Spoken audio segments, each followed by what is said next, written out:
안녕하십니까. 이승재 변호사입니다. 오늘은 이제 제 11강 11번째 강인데요. 제목은 예고 등기와 권리 분석. 이렇게 해서 제 책으로 보시면 116페이지서부터 120페이지까지.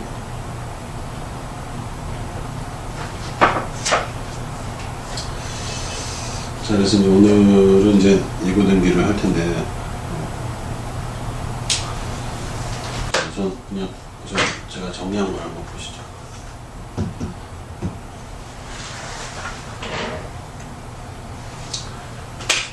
우선 예고 등기란 게 뭐냐?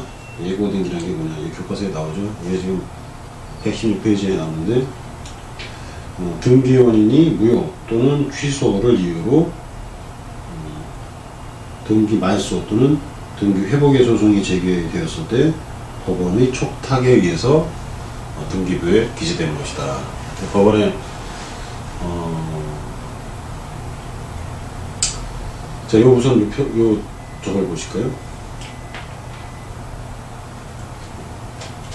우선 지금 이거를 지금 A 부동산이라고 하겠습니다.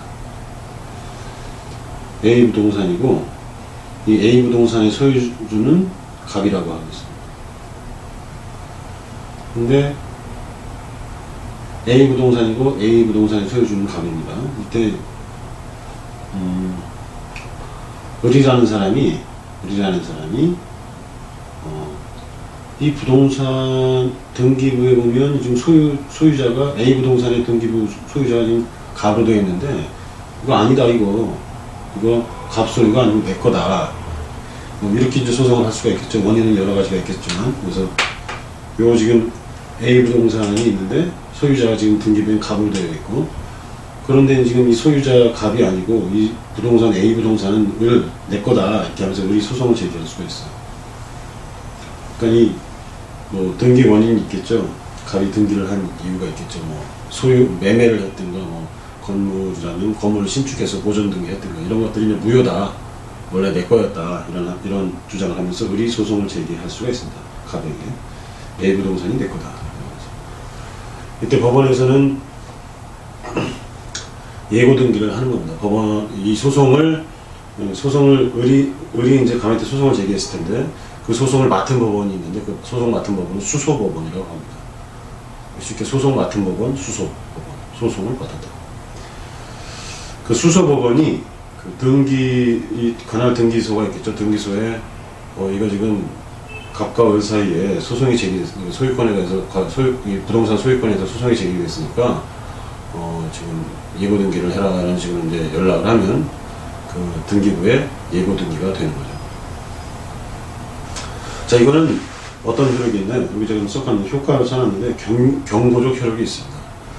지금 이렇게 부동산에 예고 등기가 되어 있으면 이 부동산을 사는 사람도 좀 이런 걸 고려하라는 거죠. 이게 실제 갑 건지 을 건지 지금 모르니까 고려하고 살아.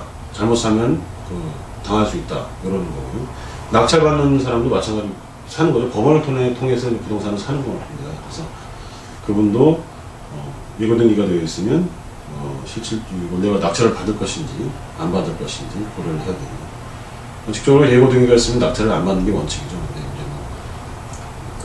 투자 목적에 또 부합하는 여러 가지 이제 정보를 발견한다면 이제 살 수도 있는 거고요. 그래서 예고 등기는 등기 원인이 무효다. 예를 들어서 갑이 등기 원인으로 매매를 했는데 을이 난 판 적이 없다, 뭐 이런 식으로 주장할 수도 있고, 무효라는 거.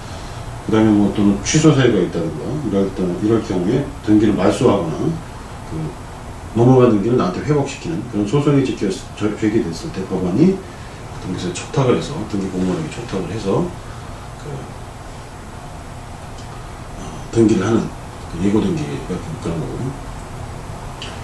조금 전에 효과는 이제 경고적 효력이 있다는 거, 다른 효력은 없습니다. 이게 소유권이 누구 건이 명확하지 않으니까 살 때 조심해라, 또는 경락인, 낙찰받으려는 사람 조심해라, 이런 이제 경고를 하는 거고. 존속은 이제 소송이 끝날 때까지 있겠죠. 그래서 그렇습니다. 자, 우선 이제 좀 전에 이제 예를 들었는데 A 부동산이 있었죠. A 부동산의 소유자가 좀 갑인데 우리 내가 진정성에 가자 면서 소송을 들겠을 때 예고등기가 경고가 되는데 그 예고등기가 예를 들어서 예고등기, 뭐 저당권 뭐 이런 식으로 제가 이제 순서입니다. 근데 여기 저당권이 지금 말소기준 권리잖아요. 저당권을 근거로 임의경매를 신청한 사람입니다. 그래서 말소기준 권리에 위에 있을 수도 있고 예고등기가 말소기준 권리에 밑에 있을 수도 있습니다. 소유권과 관련된 예고등기는 갑구에 기재되죠. 저당권은 을구에 기재되고 이제 그런 것들은 다 이제 순서대로 정리를 한 건데 갑구와 을구의 순서는 이제 접수번호로 결정을 하고요. 그 다음에 같은 동구, 그러니까 을구면 을구, 그 다음에 갑구는 갑구, 따로따로 결정할 일이 있다면 그때는 순위번호로 결정을 합니다.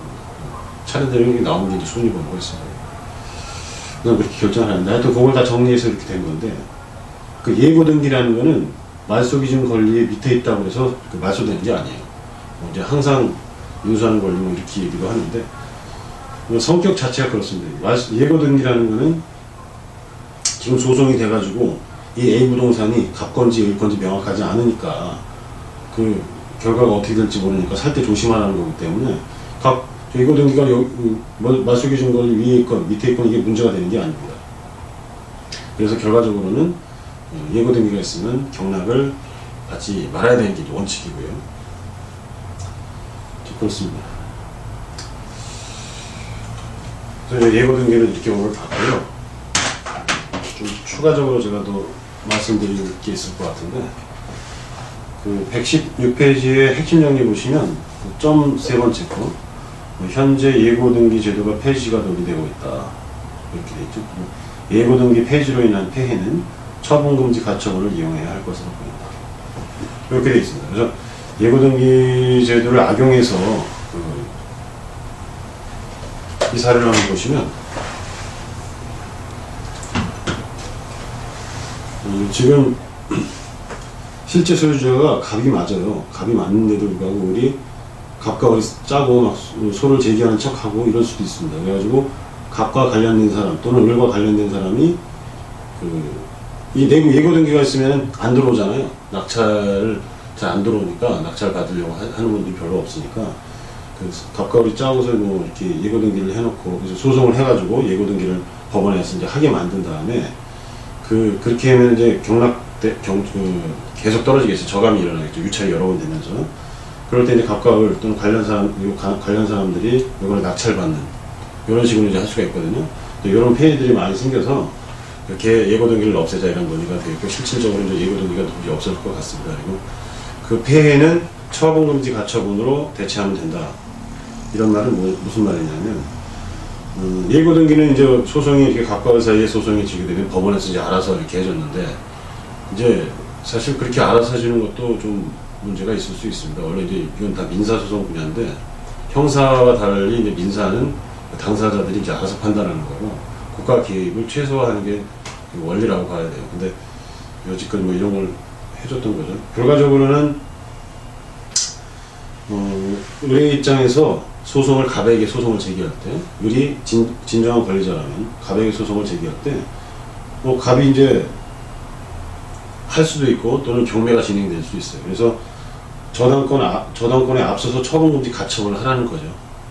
우리 스스로 법원에서 뭐 이렇게 알아서 해주는 게 아니고 우리 스스로 필요하면 그 저당권 앞에 미리 이제 처분금지 가처분을 해서 결과적으로 저당권 앞에 이제 여기에 처분금지 가처분이 들어서는 겁니다. 그러면은 처분금지 가처분에 대해서 저는 이제 권리 분석했지만 결과적으로 경락이 돼도 을이 승소를 하면 을이 경락인에게 소유권 주장을 할 수 있는 그런 구조가 됩니다. 그래서 예고등기에 거의 웬만한 것들은 이제 전부 처분금지 가처분으로 커버할 수 있는 상황이 될 수가 있죠. 근데 좀 그 예고등기보다 차이가 있는 거는 뭐냐면은 저당권 이후에 처분금지 가처분을 하게 되면 을이 승소를 하더라도 낙찰자에게 이렇게 주장할 수 있는 게 없는 거죠. 말소기준 권리 밑에 있기 때문에 그냥 소멸됩니다.